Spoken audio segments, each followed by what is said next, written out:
Hello, hello.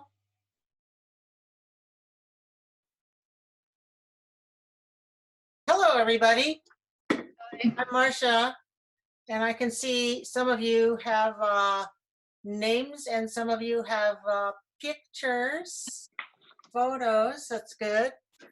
And I guess muted at this moment. All right, so you need to consider what your background noise is like. If you have your camera on, we will be able to see you. And if you have your camera off, we'll just see black, and then we'll just see like a name at the bottom, which can be possible. We are finding that a lot of people are using Zoom now, so the bandwidth is being challenged, and we may experience, just saying may, some difficulty as we discovered last time around, in terms of having people be able to see each other and be all aligned together, right? All right, so I am going to see how many people we've got in our chat. It looks like there are 16 participants at this moment. And some of you have probably attended some of the other sessions that we've had earlier today. Am I right? Yes. Mm-hmm. Okay, great. And more people are ding-donging into the room. That's great. It's wonderful to see all these faces here. And it's wonderful to work with ESL teachers because we're such a great group, right? Everybody here is such a, it's such a welcoming group, and we have earned our spot on the flexibility scale since we work with so many different types of students with all different backgrounds. And now we're thrown into the situation where it says, oh, we can't see each other face to face, nose to nose.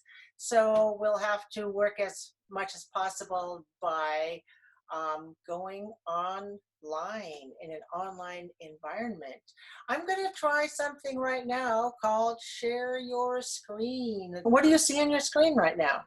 Recasting your curriculum for delivery. Okay, well, thank you. Okay, so sometimes I'm sure if you've done anything with technology, you run into these things where you expect something to happen and then it doesn't. All right, so several of us, Catesolers, are trying to help everybody out with whatever aspect we know about moving our courses online. I started teaching distance learning, I think it was back in 1986, which was, of course, pre-web stuff. So I've had a little bit of experience, but I also want to say that I'm retired now from full-time teaching at Mission College. So I'm not in the trenches like some of you might be. And we might want to just start by saying who we are, our locations, what kind of students we teach, what levels, what are the subjects, and what was our customary teaching environment prior to what has put us into this situation, COVID-19. And if you'd like to start, we'll let you. Go ahead. I could just volunteer. I can start, Laura Billeter. Hello, Laura. Hi. Yes, I am at Rancho Santiago Community College, School of Continuing Education. My name is Laura Billeter. I teach a beginning low class, and before this beginning low, is that what you said? Yes, before this COVID-19, I was teaching in a classroom setting. Uh-huh. With how many students? About 25. Uh-huh. And it was very difficult this morning because my students had a beginning low and difficult for them to follow, and yeah, it was hard. Uh-huh. Yeah. So did you do your lesson online this morning? I did. Uh-huh. Okay. All right. Great. Who would like to go next? Yes, I would like to go next. Okay. So my name is Maud. I'm a full-time faculty at the University of the Pacific in Stockton, California. Stockton, Uh, University of Pacific. Okay. Yes. So I teach in the ESL program on campus, and I teach both undergraduate and graduate students. So Uh-huh. I teach mainly advanced writing for the grad students, and I'm also teaching reading and writing for the undergrad students, and also listening and speaking. Mm-hmm. So we're gonna start our classes on Monday. Yay! Oh, so you haven't started yet. You Yes, have a little bit. You have a little bit more time. yes. So I started training this week. So I've done one session on how to use Zoom. So we've Okay, been good. trying, yeah, to have some kind of trial with that. And I'm also using Canvas, and I'm using an app called Media Site. So I'm trying to use the three of them together. What is it? What, I'm sorry. The app that you said, the third item besides Canvas. And Media Site. So Media it's Site. yes, it's an app for presentation online. Okay. Mm-hmm. Thank you. Mhm. What else Thank do we have? I can go. Mhm. My name's Elsa Steckel. I teach at Loma Vista Adult School in Concord. Uh-huh. I teach the intermediate high, no, the advanced high, and let me see, intermediate high 2 and advanced low class. It has people from about 16 or 18 countries. Mm-hmm. Let's see, I teach in a classroom setting, have maybe 25 to 30 students per class, depending on who shows up. Yeah. I have no training in doing anything online in terms of classes, nor are we getting any besides these Catesol workshops. Okay. And Well, glad we could be of some help here. well, we'll Hopefully. see what happens. Okay. Now you did attend the other sessions today, right? I did one today. Yeah. One today. Okay. Good. Good. Okay. Okay. Thank you. I can go next. Uh-huh. My name is Sonia, and I teach high intermediate English at American Academy of English in San Francisco. American Academy of English? Yes, American Academy of English. It's a private school in Okay, private school. yeah, and we started online teaching this week. So, and I haven't had any training at all either. We have students from all over the world too, just like Thailand, Japan, everything. Anywhere from 15 to 20 students. Uh-huh. Like So your students are probably already online literate as compared to the refugees that we're teaching in the adult basic ed, right? Yeah, I Fair to suppose say. so. Yeah, but I haven't had any training, and I've started classes. I started using the whiteboard, and I started using the chat. That's all I've learned, and I was making my way through it. But I like to have more guidance, so this is great. Super. Okay. Hello, Hello. my name is Guadalupe. Do I need to Guadalupe. share myself? Do I need to share? No, you can, when you speak, we can see that you're Oh, speaking. okay, great. That's great. Yes. You- So I teach for North Orange County Community College District, and I have an online teaching certificate from Cal State Fullerton.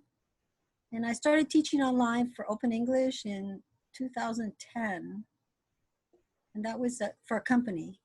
But North Orange is going to be teaching online, and the challenge is going to be the multiple level, because I teach a multiple level course offsite this semester. I've taught like academic English at Cal State Fullerton and Cal State Long Beach, but this semester I'm teaching a community class. Community class. Yeah. Okay. But you've had a lot of experience with your online teaching certificate. You'll be able to share with us, I hope. Maybe, yeah, but I'm learning a lot too. Yeah. Hi, Guadalupe. Hi. Oh, there you are. Okay, I guess I'll go next. Sure. My name is Anna, and I'm teaching at Mount in California. Tell me again the name where you're teaching. Mount Antonio College. Oh, okay. Yeah. Monsac. Okay. Yeah, I'm teaching. It's an interesting class. It's called English for Specific Users for Accounting. Okay, for Yeah, accounting. and I'm also teaching two vocational ESL speaking classes. Two vocational ESL speaking classes. Yes, In particular, a particular vocation or sort of general vocation? general. Mhm. Yes. Okay. So I've been using Edmodo as my platform for all my files, and yeah, if I had to call in sick, I can look at the PowerPoints and explanations on those. Our school has given us 2 weeks to prepare, so we will not start online classes till March 30th. Well, whenever Monday is after March 28th. Okay, you got some prep time. Yes, yes. I've tried out Zoom, but I wanted to, get more details about it. Did you take any of the Zoom classes earlier today? No, I didn't. Oh, that's all right. That's all right. But you have some. I've played with it, and I really like the whiteboard part of it, or I don't know if they call it blackboard. So No, it's a whiteboard. Yeah. it is a whiteboard. Okay. Uh-huh. Yeah. Yeah. Uh-huh. So Thank you. I'll go next. thank you. If All you right. don't mind. My name is Alice. I'm in the Bay Area. I'm currently teaching at Diablo Valley College, Las Positas College, St. Mary's College of California, and I had some classes at De Anza College before. So I actually met you at the Catesol conference a couple of months ago. I was in your workshop. And I actually had my first Zoom class on Monday. We had some issues, but I think it went well. And I attended a couple sessions, like Zoom sessions, and offered by different colleges that I'm working at. But I need more practice, and I'd like to listen to more instructors to explore a little bit more. Mm-hmm. Mm-hmm. Thank you. Okay. Great. Thanks. Who would like to go I next? can go next. My name's Leanne, and I taught for a little while in the Bay Area, but right now I had to move back to Hawaii, so I'm teaching in Honolulu adult ed, and my level is beginner high. I've never done an online session, and the schools here in Hawaii are in total. They don't know what the plan is, but we're closed until right now until April 7th. And so I think my students would like online sessions. I'm just waiting for the go ahead from our school, but I think my students will like it as long as it's easy for them, and I'm still trying to see how easy I can make it for them after learning a lot today. So is it correct to say that you are in a system that has not instructed you to bring courses online, but you are willing to explore that as a Yes, avenue? I'm willing to explore it because I think that my students would like it and they need it. I think if to go almost 4 weeks without any English practice at their level, they're going to lose a lot of the gains that they've made. I'm not sure what K through 12 is doing in Hawaii, but their system is, I think they're using Scholastic, and I'm not a K through 12 teacher. So I guess kind of wanted to be able to offer my students in a, not as a more relaxed kind of thing, but that I can teach them from my home and then into their home. The hard part is my students are beginner high, and they're even technology challenged. Sure, of course. From what I learned today, I think maybe I could adopt Zoom or maybe Google Classroom into their using their cell phones. So that's kind of my goal right now, because I think it'll be easier for my students. Great. Who else would like to go? I can go next. I'm Jitendra Kaur. Sorry, my camera's not working. But I teach at Loma Vista, which is Mount Diablo Adult Schools Adult Center, and my level is beginning high. Actually, I teach a couple of classes.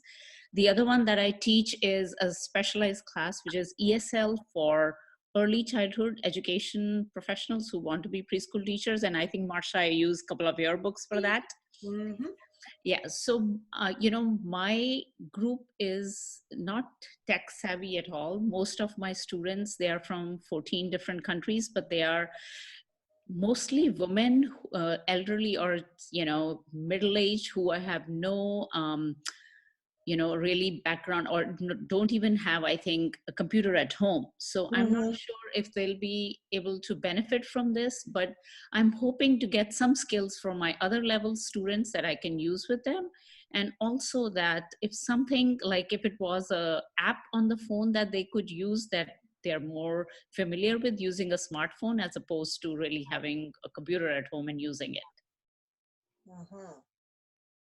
Okay. Yeah. Great. Thanks for sharing that. Sure. Who would like to go next? Hi, I'm Lydia Sparksworthy, and I teach at an IEP in San Diego, 2 campuses. Currently, I'm substituting when people need time off, so I have a chance to teach all levels. And I have done some private lessons via Skype, and I would like to expand into the Zoom platform. I've attended a lot of meetings through Zoom, and am interested in bringing my curriculum into this new format, this new area. Yeah, good. Get more skills. This is the direction I think we're going in. Yeah. I can go next. Yeah. I'm Nancy Spradlin, and I teach at 2 campuses, Long Beach City College and Cerritos College, and I also teach in an intensive English program. One of the campuses, I won't have any trouble converting them to online.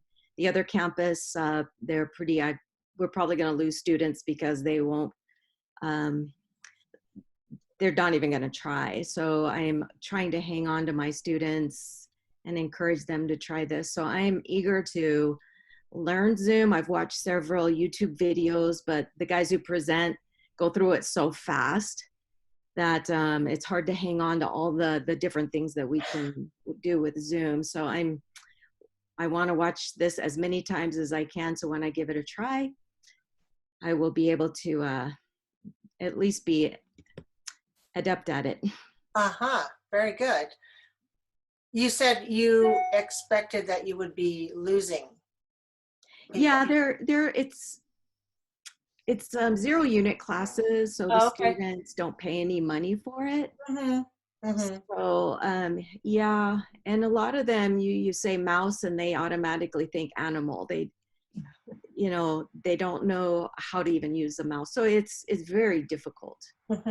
And there's no access to, a lot of times there's no access for them to a computer. So yeah, very difficult. So they have multiple challenges with technology, yes, as well as language. Yeah. Okay. Thank you. Who else would like to go? Introduce yourself. Don't be shy. Hello. I'm Brian. I teach multi-level citizenship class in Richmond, California, in an elementary school site. And I think the students are about as tech savvy as I am, or more. And you said you teach at an elementary site? Yeah, we have satellite students, or you use the site to teach? No. They're adults. It's a citizenship class for people preparing for their citizenship interview. Okay. And some of them have interviews coming up, so it'd be good for me to be able to work with them to reduce their anxiety. Are you planning to, is your school or curriculum planning to do this through an online platform like this? We haven't talked about it yet, but just because of what the governor said yesterday, I'm going to try and get it started. Okay. I'm not expecting we'll be able to go back to school for months. I think you're right about that. We should plan Yeah. for that. Mm-hmm. Yeah. So I'd like to be able to provide something for the students. Okay, good. You will. Thanks. Araceli, you wanted to speak next? Yes, my name is Araceli Vega, Placencia. I teach at Fairfield Susan Adult School. I teach Which two middle school you said that fast? Fairfield Susan Adult School in Northern California. It's between San Francisco and Sacramento. Uh-huh, okay. And I teach two classes. I teach a beginning high in the morning, and I teach a literacy beginning low in the afternoon. I would like to learn how to use the Zoom. I know how to use Google Classroom and Kahoot, and well, that's about it. I know how to post things in Google Classroom, but I don't know how to do the video and how I would teach that. I don't think my afternoon class would be able to handle it, but the morning class, I think I would like to give it a try. And we've been given 2 weeks to do trainings on this week and next week, so I've signed up for several of these. And Catesol. great. Does your school offer you any training? They're not offering right now, but I don't know if the principal just gave us this Catesol link to sign up and get trained. All right, great. I'm glad we're providing a service that unfortunately some schools are unprepared and unable to provide us. I mean, as far as the employees at the school. So Catesol is doing hopefully a useful service. Yes, Who would like I to go appreciate it. Hi. Hi, Marsha and everyone else. I'm Carolyn. I'm from Maricosta College in Oceanside. I teach, currently teaching high beginning non-credit ESL, and I'm fairly certain that I can have my continuing students ramp up pretty quickly to be willing to try working through the challenges of working from home on computer or maybe on their phone to get up to Zoom. However, half of the class that registered is new to me, and they don't yet have that confidence, and we don't yet have their, I don't have contact with them yet. We will start on March 30th, instruction on March 30th, and next week, our school has been planning some training sessions. Originally, we were all going to show up 8:30 Monday morning and then start the training at the campus, but we were just told that we should not do that. So we don't exactly know what's. Yeah, people are making decisions, healthy decisions, but also ones that didn't go along with all those plans that were made so many months ago. Yeah. So it sounds like they might be offering you some sort of training. And at least you have a little bit of time before you have to turn on your Zoom right away, right? Absolutely. And I have not taught online. I'm so grateful. I've already attended 2 or 3 of the sessions here. Good. Very good. And I feel so much more comfortable. Yeah, thank you. Good. That's a relief. Yeah. All right. Who else would like to talk? Hi, I'm Jen. Hi, Jen. I am going to be teaching, if I can get my TB test and everything situated, at Loma Vista in Concord, California, and I'll be teaching an intermediate high class. So I haven't even started over there yet, but because I'm in the process of coming in, the program director sent me this link and invited me to participate in this. Okay, good. I've taught ESL, but only inside of jails and prisons, and so I haven't had much experience with technology around it, and I'm really looking forward to learning how to use these tools along with teaching. All right, jump right in. Who would like to speak next? I'll be happy to. Okay. So I'm Wendy McCowan, and classes at Coastline College in Orange County were suddenly suspended last Thursday. It seems like a year ago, but it was. Oh, I know. It's what has happened. And yes, we were supposed to have another week of class before spring break, but that didn't happen. So anyway, the school, the college is 90% Vietnamese, and my entire class is Vietnamese. And about a third of my students will be able to ramp up. It's, I think, and I'm not very tech savvy, but I have used Canvas just minimally for grades and assignments and announcements. But I hope to be able to avail myself of what it could, enhance the services that the platform offers for listening and speaking class, because I understand you can record, and there are a number of things. Mm-hmm. And Zoom, okay, we are expected, if our class meets for 4 hours a week, and we do use Zoom as one of our platforms, we are expected to be teaching in Zoom for 2 straight hours, or if the class is 4 hours, we're expected to have a 4-hour class, and then if they aren't able to meet at that time, then they would watch the 4-hour video. Thank goodness my class is only 2 hours. Oh, good. 4 hours a week. Mm-hmm. But some people have 4-hour grammar classes. So in other Do words, they have are you telling me that your classes are scheduled for 4 hours straight? Some people in my college do have. I have one that's 2 hours a week, but some of my colleagues have classes that are 4 straight hours. Ah, that's a lot. So it's, okay. Yes, it's a little unrealistic to expect. Okay, yeah, we'll kind of address that. Yeah. All right, thank you.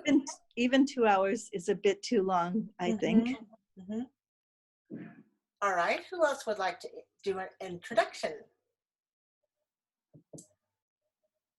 I can go. Okay. I'm Jenny. Hi, Jenny. And I'm at Northwestern Polytechnic University. We have a brand new intensive English program. It's only 2 years old, and I'm the administrator and the instructor. So, and my classes run from 1 to 4 students. I think 4 is the maximum I've ever had. Currently, I actually have 2 classes, which is tremendous.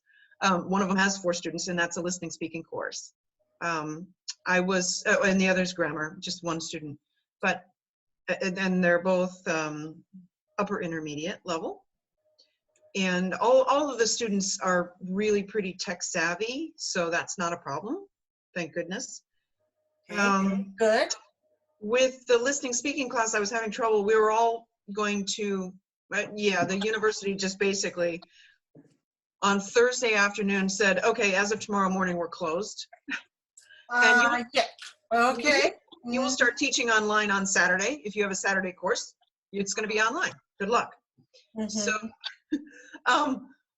most of us have been using Google Meet, but then I found with the listening speaking course, I'm not able to play CDs, DVDs, and that sort of thing using that platform. So I've had to retrain on Zoom now for at least that one course, and it's working pretty well. Luckily, we do have an IT team that is stretched very thin right now, but they are doing their best to help.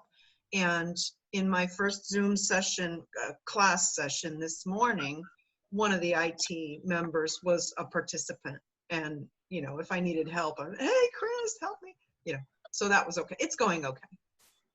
Okay, good. Well, thanks for sharing that. I think you probably have the smallest classes among us so far. Yeah, I'm thankful for that. Most of my students are from China or India or Eastern Europe, some of them. So, yeah. Okay.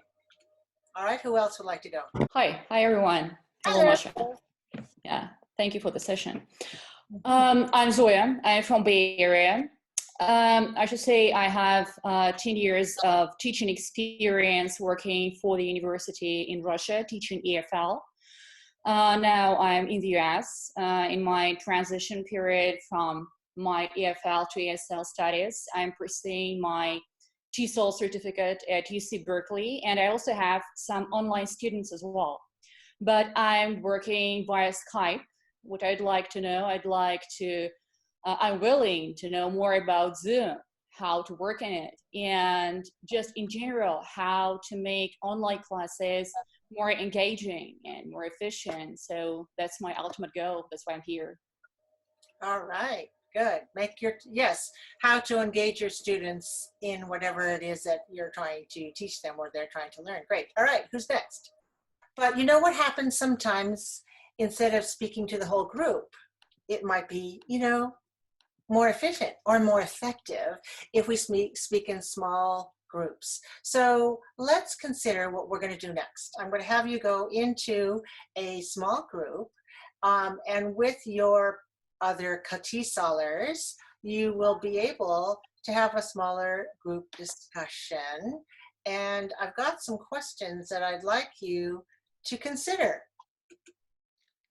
Let's see if you can see this. What are pedagogical challenges you're facing in teaching your class in a web platform?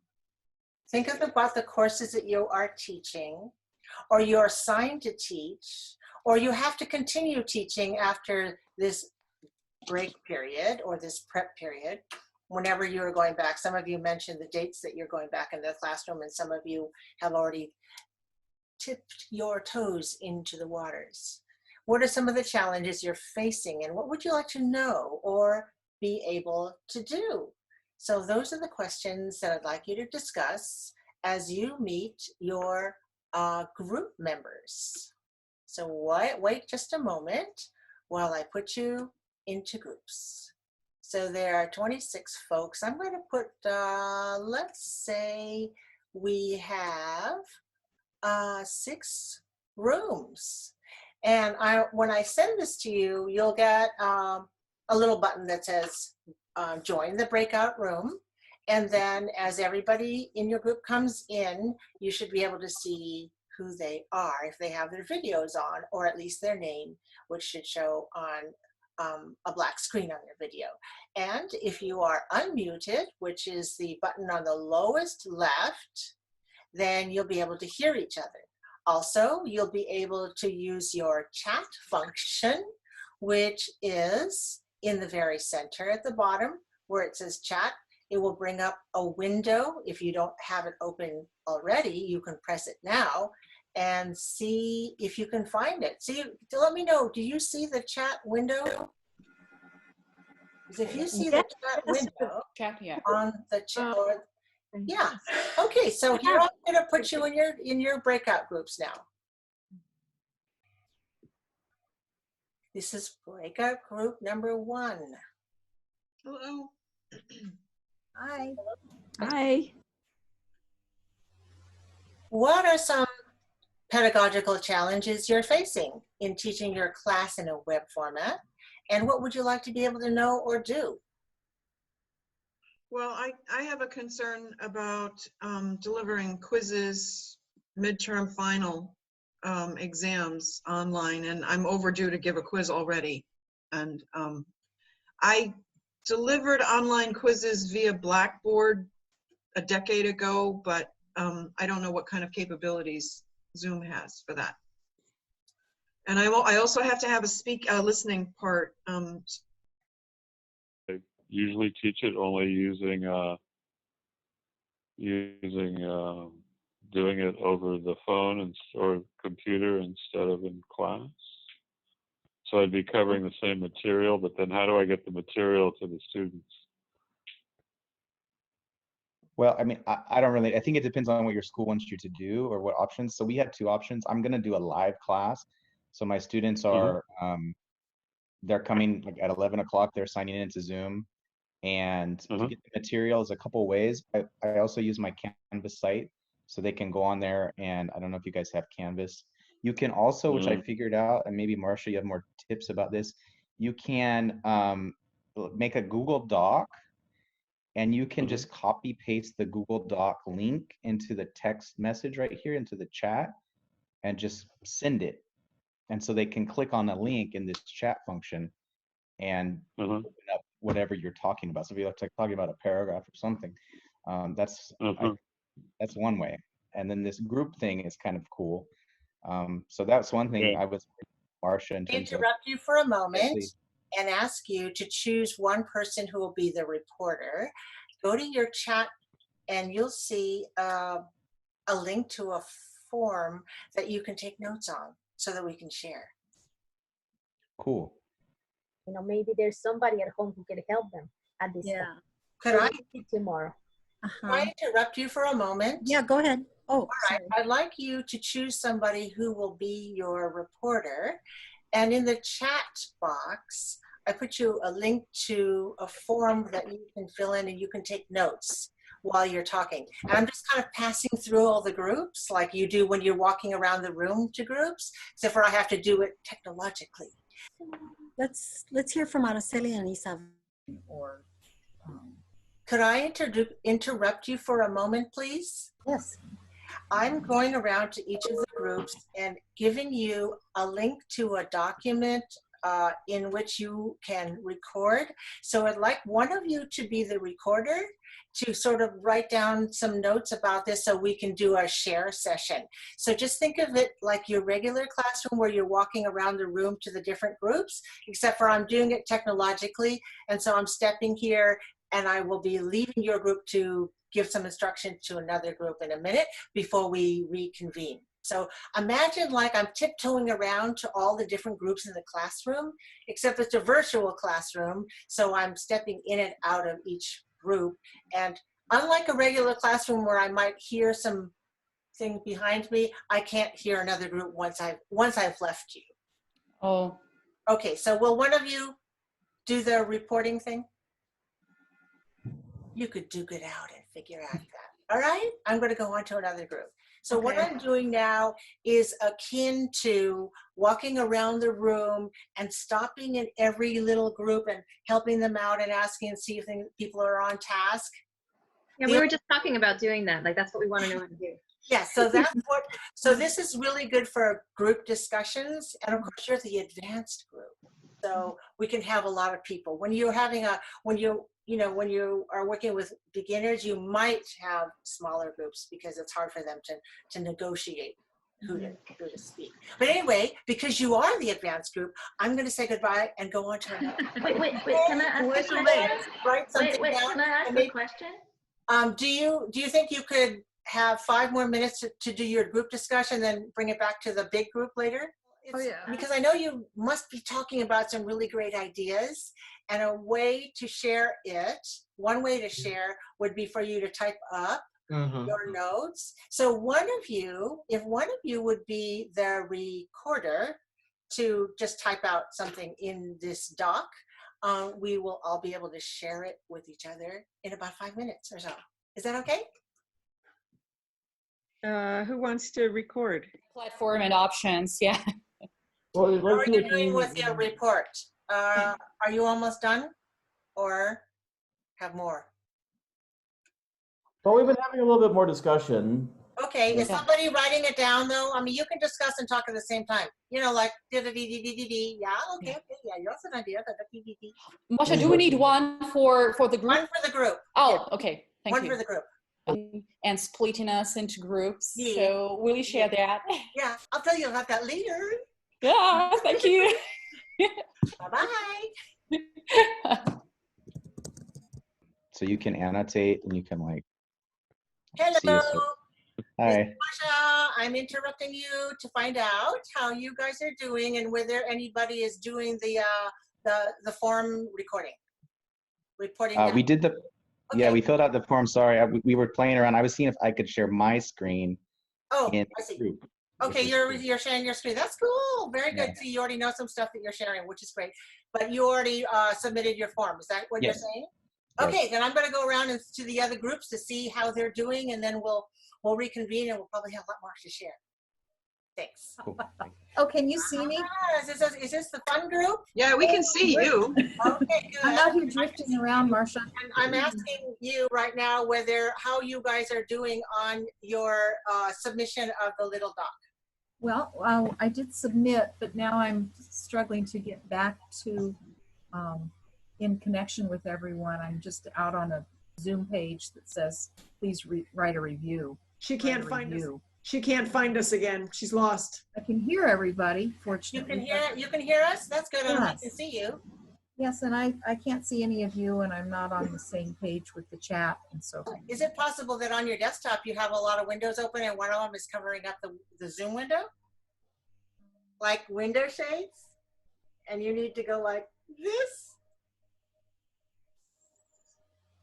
Okay, we're back in class now. Thank you very much to your partners for contributing to the discussion. And we should have something to look at. Do you know how to do screen share, you guys? Some of you already have been through this already, and some of you are going like, huh, what is she talking about? Well, there is, when you are a presenter, when you're the host of the meeting, then there's a button at the very bottom that's green that says share screen. I think you actually have this also too, because we're all, this is kind of a collaboration sort of thing. Right now, I'm going to share the screen. So I'm going to click my green button that says share screen, and then I will have an option to pick something to share. So what I'm going to pick is the browser in which contains the form that I asked you to fill out. Now, so I'm going to click share, and now we should be able to see this document, which is a form. I mean, I'm sure if you've ever submitted a proposal, you've seen a form like this, or you've seen how these are used as quizzes also. So we got 6 responses, which I expect because we had 6 groups. So let's see what kind of questions there are. Now, challenges 1, 2, 3, 4. I mainly had you do it this way so that just to sort of prompt you to list your top 4, right? So whether you filled in 4 or only 2, it's okay. And it doesn't mean that anything that's in challenge 1 is higher rated than challenge 2. So let's just take a look at what was entered. All right, we got knowing how to use a system and the technology. Okay, so what we're using here is Zoom, and I've used a lot of different kind of platforms, and the one that's most in vogue these days, especially if you are a community college teacher, is Zoom, because if you're a community college teacher, then you have access to confer Zoom as a faculty member. If you're not, then you can get a free you can sign up for a free, account.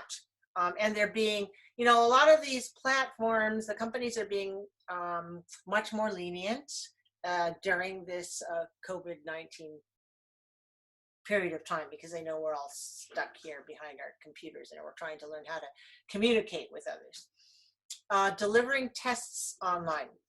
Okay, so let me just say, there's a lot to say about doing tests. But one thing I want to say is delivering tests online is not done through Zoom per se.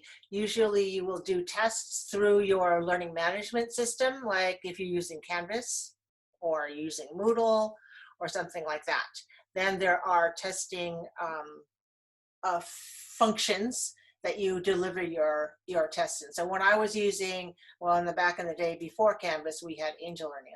I set up hundreds of quizzes or assessments, which can then be called tests, depending on whether you want to use them as formal or informal assessment. As far as doing tests online in Zoom, the way that comes to mind is if you're doing like an oral presentation, that sort of thing, or you're assessing somebody's oral work, that would be another way. You could also use a lot of testing apps and deliver them in class online, but then you have to consider whether your students are all able to join you online or whether it's going to be done asynchronously. In other words, you give them a link and then they go off and do it as kind of like homework, right? Giving exams and quizzes, so that's similar. Okay, how to monitor students, ensure fairness, ensure that students are doing their own, okay. I used to have classes that were strictly online, right? That was the method of delivery. And there's a whole lot to say about that issue, because there were some students who always did their own work, and then there were a few students who borrowed heavily and tried to use other things. So depends on the kind of work that you're asking them to do. If you have access to turn it in for essay writing, that's one of the ways that you can have students submit their work, because then it'll go through the whole algorithms for examining whether the work is original or not. Monitoring students' progress. Teachers don't have sufficient training on how to teach listening and speaking to many students online. I think I'm going to try to do another session that focuses more on listening, speaking. There is a session that Jamie Adelson and Lori Howard put on for, I'm not sure what day, but it filled up really fast. It's likely that it'll be given again. I mean, this is, like everybody, we're all donating our time and trying to squeeze it in with everything else. So maybe they will give it that again, but I probably will find time to do something that kind of speaks to more of the speaking and listening. Students are not tech savvy enough. Yes, this is definitely a challenge. Even with the classes that I taught that were called online, they knew that they were signing up for a web-based class. There were many who needed to have their hands held. And during those days of office hours, I would say, come on campus and I will hold your hand and teach you and show you what buttons to press and how to do everything. And then you can go away and gain more confidence as you practice at home or in the library or wherever you're accessing. Now it's going to be a lot more difficult, but it is quite possible. Susan Gare has a lot of experience working with the beginning students and has prepared a number of like PowerPoint presentations which give exercises on how to help students understand what the whole system looks like. I always say teachers need to learn what that system is first, and then be able to break it down for the students and show them what those steps are. Students aren't tech savvy enough. Okay, so another thing about the technology is a lot of them will be going online with their phone, right? And they'll be looking at a screen that's only this size, which is quite different and smaller than the others. So one of the things that teachers need to be aware of, especially if they're used to giving PowerPoint lectures, is to make sure that the font size is really big, like 30 at least, in order for it to show up on a phone. Although, if students are savvy enough with their phones, they'll know how to do the pinch and zoom sort of a thing, which will help them see a little bit better when things are small. Yes, how to break students up into groups like we just did. You want to know more about that, huh? A few people said, how do you do that? Yeah, there was a session on that, but of course it's something that is really a useful tool to do so that you're not just doing, lecture. What else? How to engage students. Yes, all right. I think this is really important, how to engage students and how to keep them on task. Those are important things, no matter what subject you're teaching. Writing and editing students' work. I think that's not too hard, because you can always have them send their writing to you, whether you're doing it in your Canvas or your LMS, or you're using Google Docs, or you're using straight email, depending on what kind of resources you have and they have. At least you get a document that you can do writing and editing on. I used to teach an advanced grammar writing and editing class, and there's a lot to be said about that. So I'm trying not to branch off too much as I'm reading through these important challenges that that everyone's facing here. Group work. Yeah, dividing students into groups, control over how many students are grouped, monitoring groups. Okay, that I can show you today, and I think we will be able to actually practice, which is something that's technological, and then you can imagine how you will, what pedagogical purposes you have for each of your groups that you're working with, depending on if you're working with higher or lower level students, or students with higher or lower level language skills. Population being taught isn't very technical. Okay, that's really similar. Students have children, so they can't focus on lessons. Oh, yeah, okay. That's probably an issue with all of us. I mean, some of us who are, you know, like taking our work home, so we can bring our computers home. But if we have children at home, then because they're home, then that might be, that is a challenge.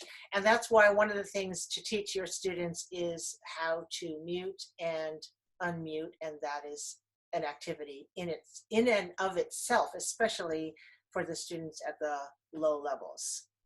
Let's see, how can we give tests and quizzes? Okay, so the tests and quizzes, as I said, this is not the platform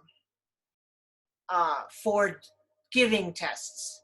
You need to use another platform, but this is a platform for explaining what students are supposed to do, right? This is a place where, as you can give your information, you can model what the behavior should be. You can show them how to do the answers. You can show them examples of good responses and poor responses, and then you can send them, say, a link to your quiz, and they can do it another time. Now, there are many ways. I mean, like in your LMS, if you have one, you can time it. So you can say, this is a 10-minute quiz, right? And after 10 minutes, boom, that quiz submits whether the student has done it or not. You can also make those types of quizzes repeatable. So in other words, the purpose of them is to learn, to keep on doing it over and over. I used to make quizzes that the student could take as many times as possible, because I'm saying that every time they pass over these words and they're learning the vocabulary and they're learning how they work in sentences, they may see it over and over in different orders, and it's going to spend more time going deeper into their memory cells. So that, you know, there's a lot to be said about the whole method of testing. But as I said, it's not a Zoom thing per se. Let's see, challenge 3. Oh, it doesn't say anything. Okay. What else? Okay. Oh, those weren't filled in. And question. All right. So how about with this one? You know what? Nobody said anything particularly about content, about particular content of what you wish to teach. But a couple of you did talk about how to put people in groups so they could do group work, right? So you want me to show you that? Okay, I hear you nodding. Yeah. When you are a host, when you are the boss, when you are teaching, you will see the breakout rooms. Okay. But when you are not, if you are simply a student or participant, then you do not have the power to create breakout rooms. What I would like to do, seeing as one of the things I wanted you to think about is how you would reformulate or recast or recoagulate the things you're supposed to teach in your curriculum, and how you might present it in this way. Now, there's a lot to learn, okay? And we're doing a lot of these coaching sessions, which will go more into the technology part. Okay. And I do want to go there because I know that's really important, but because I kind of talked about this as being more pedagogical. I was wondering if any of you yes, I would do have like one. to talk about how am I going to teach X in this environment. Do any of you want to talk about that, or do you just want to do the technology thing? I mean, I have a question. So, a simple, you know how people do songs and then you fill in the blanks for particular things? Yes. Or it may be a piece of authentic discourse that's 30 seconds. Yes. And there's also a clip, a video clip. Okay. But suppose the instructor might read the transcript and students fill in the missing words, right? Yep. That are in the blanks. Okay. How would you reconfigure that online? Okay. All right. That's a great question. So you're doing something that is more auditory based. Well, and you also want to do some cloze. You probably want to do some vocabulary development. You probably want to introduce some cultural elements that will make it easier to understand why anybody sings this song or what it brings up or the feelings that you have when you sing this type of a song. Right? All of those things. Well, you can do all of those things in your sort of lecture format like I'm doing right now. And students like you can interact and ask questions. Well, what means a teacher? Or however you can. But how are they going to access the handout? Okay, so suppose you put that one on of the questions Canvas. I have for you is, will you be using Canvas. a textbook? Do you already have a book? Yes, but these are supplementary materials. Okay, that so are not in the textbook. Two things. One, if you're already using a book, it's not like you're in the dark. They have their book to use, and you can say, turn to page what and take your pen and do the brrr as you're listening, right? Okay. Right. So that's one way. The other is if it's, excuse me while I drop my supplements, these supplements. Or the cloze could so be while from you the are when transcript. you want to do this a supplemental exercise, you usually have a handout that you print and send them. But now you don't have a handout, but you have a document, whether it's a Google Doc or a Word doc or a text file, you have that which you send to them. Now, how do you send it to them? On Canvas. You send it to them in Canvas if you have this system, because then you can go bing and they all get it. Or you just put it in your materials folder and you say, go to lesson week 2 and pick up the brrr, and then they pick it up themselves.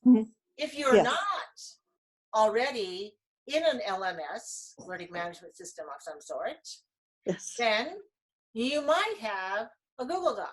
All right, do some of you know how to use Google Docs? And then you have a link. All right, so if you have a Google Doc, then you can give them the link to the Google Doc to simply view it, or if you think they should change it. Because we have some students who just can't figure out how to go on Canvas, no matter, I mean, they need in-person help, but we can't give it now. Okay, so we can't, a Google Doc. We can't answer all the questions, I mean, solve all the problems all at once, but we can offer these ways to give them the link. You can give them the link beforehand, or in Zoom, like I gave you a link, right? I went to each one of your groups. I didn't see it because I'm on. I have an iPhone, so if you gave us a link, I didn't see that.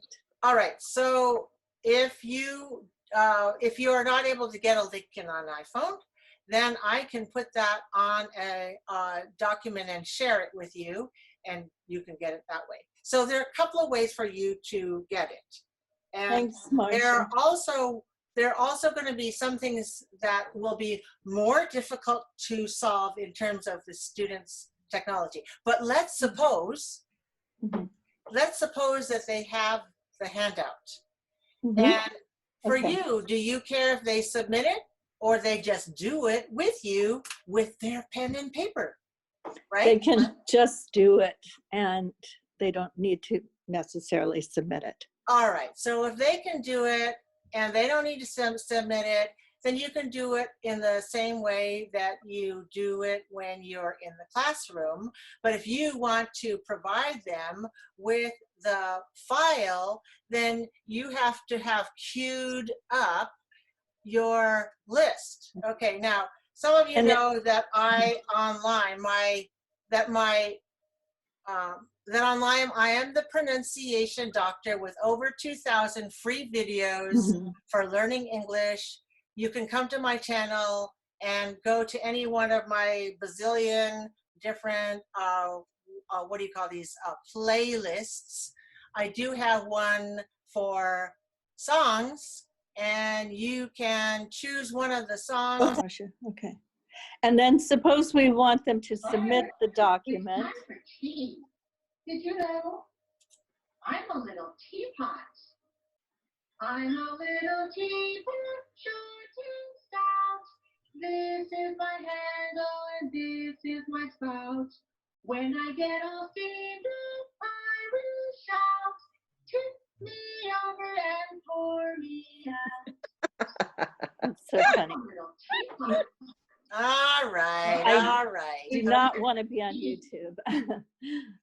Right. Okay. Now you and will so choose whatever you find to be That's so cute. appropriate for your students. And if, you know, like if one of you is working with teachers who are ECE, early childhood educators, or wannabes, then that sort of song is really appropriate. Yeah, so do you care whether they fill it out and turn it in or not? That's another thing. See, a lot of learning, you don't have to grade it, right? They can just fill it out on their handout, and then you can go over the answers on your screen, and they can check it themselves. And then they can sing the song, and then they can become more fluent and develop their connected speech and their rhythm and their intonation. And you don't need to, you know, like, you don't need to look at their, I don't need to look at all their filling in the blank. Okay, so Marsha, if I want to do something like that, but you know, it's an academic context rather than a song. Yes.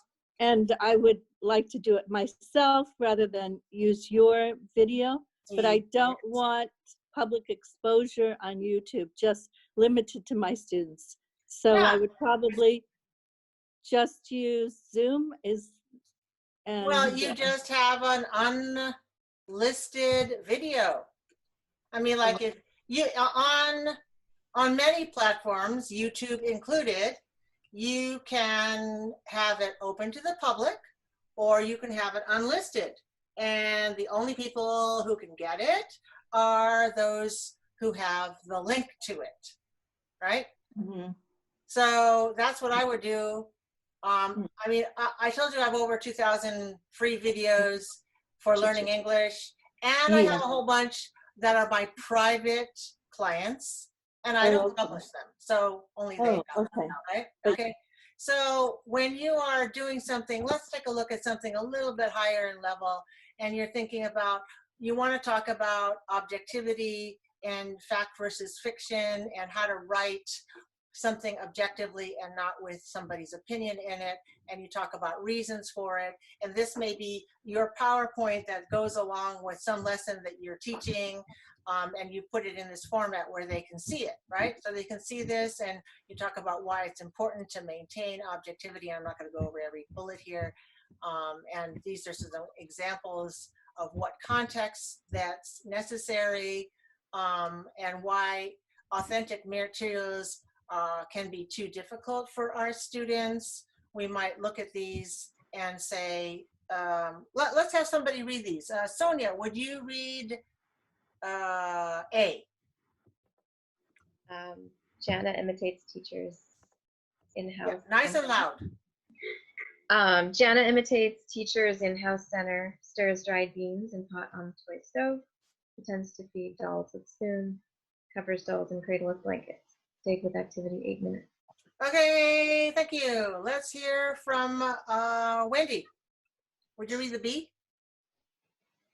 Let me see if I can. Oh, Jana you loves too to, hard? yeah, because I have my iPhone. Jana loves to imitate teachers in House Center as they work throughout the day. Temperament, very easygoing, seems to display much patience with learning activities, stayed with activity for a long time. Okay, now both of these are written with good grammar, good sentence structure, but now let's talk about which one is more objective. Which one is more objective, class? A. First one. The first one's more objective. It doesn't have any opinion strapped into it. Okay, so here, then I can show the answer there. So this is a way where I took my PowerPoint presentation, and you know how you can do animations in PowerPoint? Well, you know, like I'm not doing animations here, so I had to double this slide and put the answer on one of them, but not on the first one. All right, so here's another one like this. I'm going to skip that one just to show you that each of the screens that I'm running through. You see, this is one screen, and here's another screen. These two screens are identical. I just simply duplicated the slide and then put the answer on the second one. Got it? Okay. How about these? Suppose you're doing reading and you're also doing this decision making about which paragraph is objective. Maud, can you read A, please? Clara is about 10 months old. She's in the playroom at her child care center. She's wearing sweatpants and a blue and white striped long sleeve shirt. Her eyes are dark brown and she has full round cheeks. She has thick wavy black hair and she has a blue headband with a bow in it. Clara is looking at the box with colored balls inside. Okay, good. And who would like to volunteer to read? I can do it. Clara, Okay. little B. B, please. Clara is a little girl. She is in the classroom at her child care center. She is wearing sweatpants and a pretty blue and white shirt. Her eyes are dark brown. And she has full round cheeks. She has thick wavy black hair and she has a blue headband with a cute bow in it. Clara really loves the colored balls. Okay. Do you guys think that A is better, more objective, or B? A. You think A is more objective than B? Mm-hmm. Well, that is a good thing. Then what we could do is to analyze.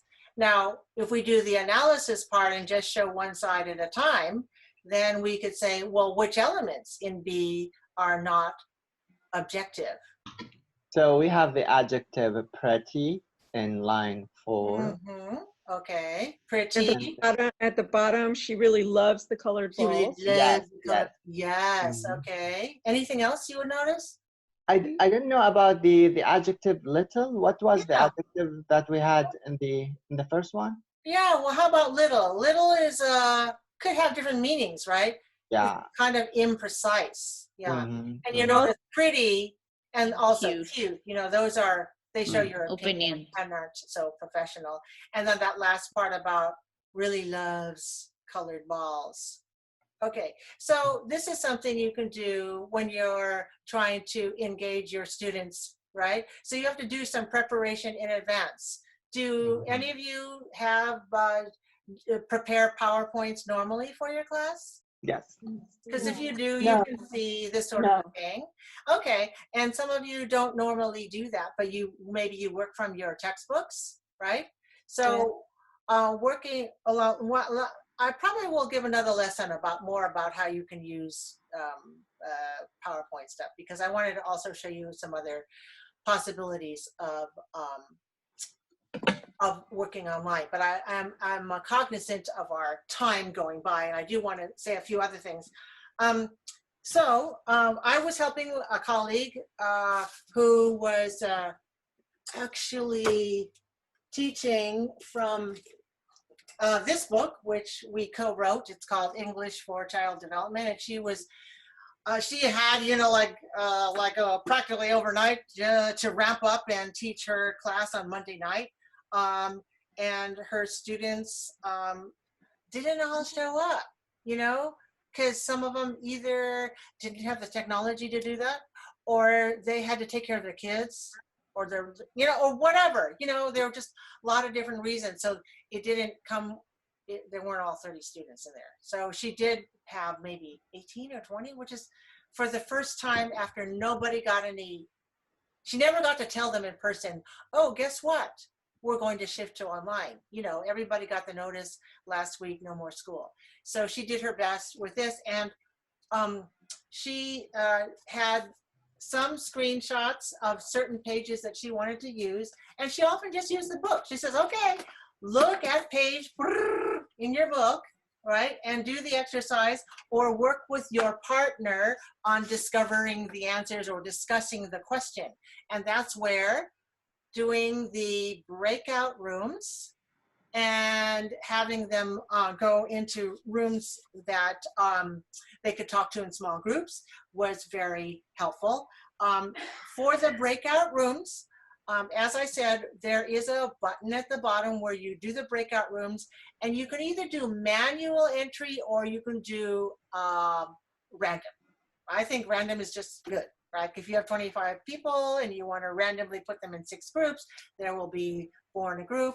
It will give you, if you do this many groups, there will be this many people in a group. So you can do that randomly, and then you can enter or join each group. So remember, I came into each of your groups at least once, if not twice. Right. So what I did was I went to group 1, I went join, and then I said blah, blah, blah, blah, blah, blah, blah, blah, blah, blah, blah, blah, bye. And then I left the room and I joined group 2, and I, you know, did my thing over there. So that's a way that you can do to help monitor each group or guide them along or help them get on task, right? So those are the ways you can do it. Now, in a regular real room, you can often hear what's going on behind you, even you're working with this group. Obviously, you can't do that in this kind of environment.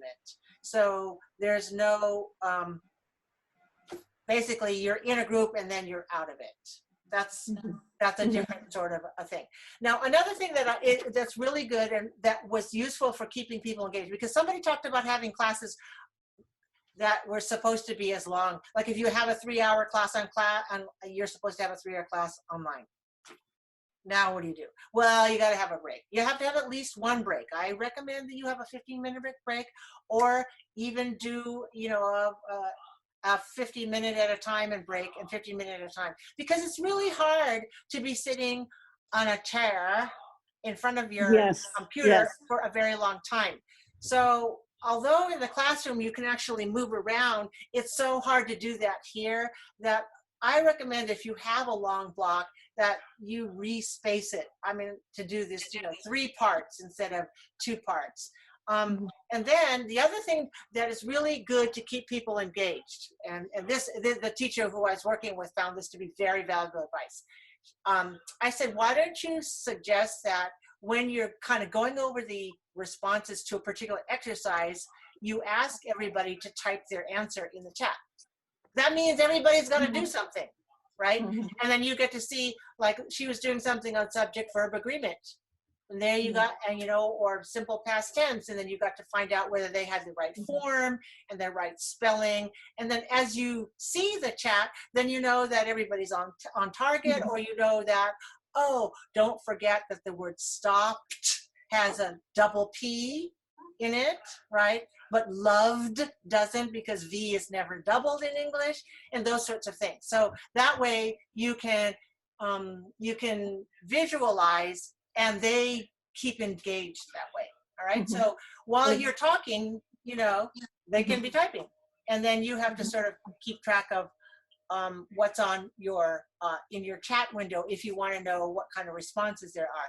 And let me just tell you that sometimes your chat window will like disappear, and you just get it by clicking the chat button at the bottom. You know, remember I told you there are menus at the bottom. When you click that, then it'll appear again. And I typically like to put it in its default position on the right side of my screen, but you can put it wherever you want, because these things can break off and put it different. Okay, so there are a lot of things to think about, but I'm wondering if you guys want to say how if there's anything today that sparks your mind about how you might solve one of your problems or try to solve one of your problems.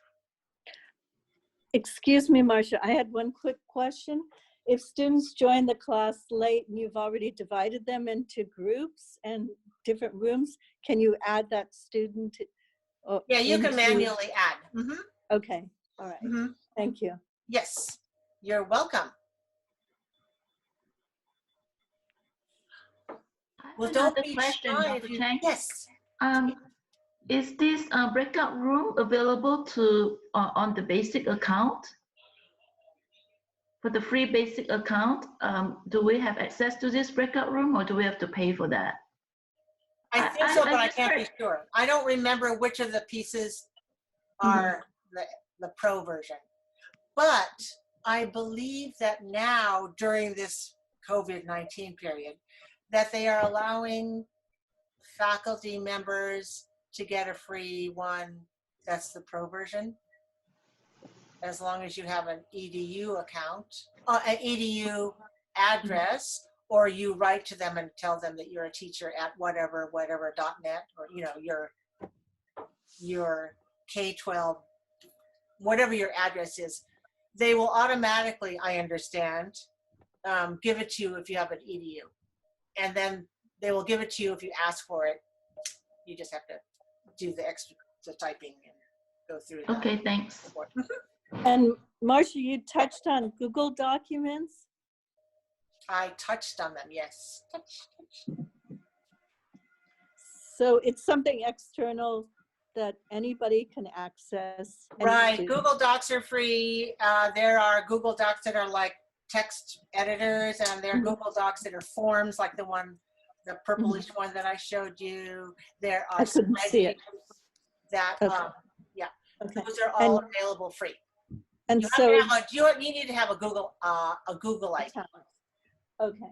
And so you were suggesting that for people who don't have access to Canvas, or for students where Canvas might be an insurmountable object, insurmountable. Well, okay. I'm saying that one of the things you can do is send your students a doc, like if you wanted to do a handout. Now, if you are more familiar and feel better using a Word doc, or you're using Apple Pages, whatever text file you have, you can send to your students so they can then print it out, and if they need to print it out and do the exercise in it. Okay. It's just easier to do if you're already in a learning management system. Any other burning questions? But if they're in Canvas, they might as well, I might as well type it into the announcements. Oh, well, if you're in Canvas already, then it should be easy for you to prepare a doc of any kind that you like. Like, let's just say, do you use Microsoft? What's your preferred method of? Oh, so I use a Mac. Say it again. But I use a Mac, but okay. But what kind of application do you typically use for text files? What kind of application? Yes. Do you use Apple Pages? Word. Do you use Microsoft Word? Okay. Word documents. Right. Then you just create your Word doc and you upload it to your Canvas and it's there, and then students can download. That's simple.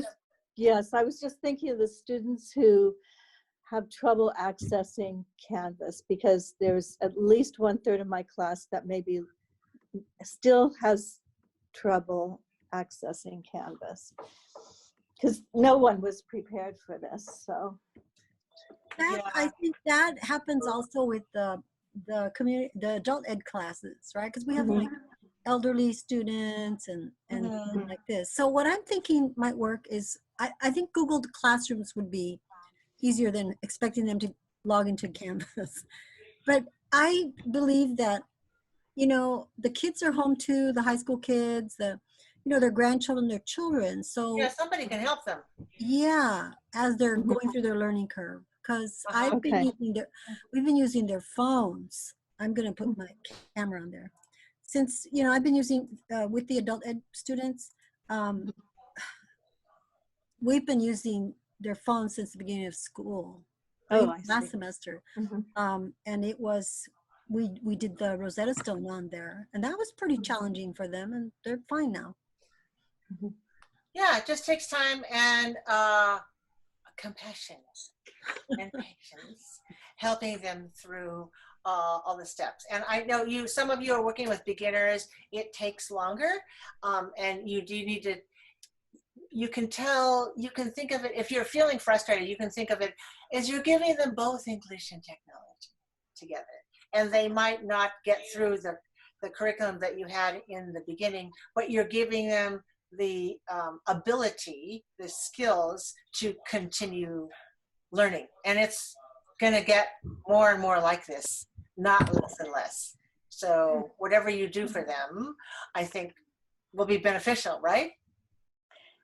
Yes, I hope so. I just wish I were more prepared because I'm pretty inept when it Well, comes to then I really invite you I to will. go on to that form, which is always changing because some of us are adding sessions as we can squeeze it in. As I said, I will probably add some sessions later, but in any case, you can take advantage of the programs that we're offering through Catesol.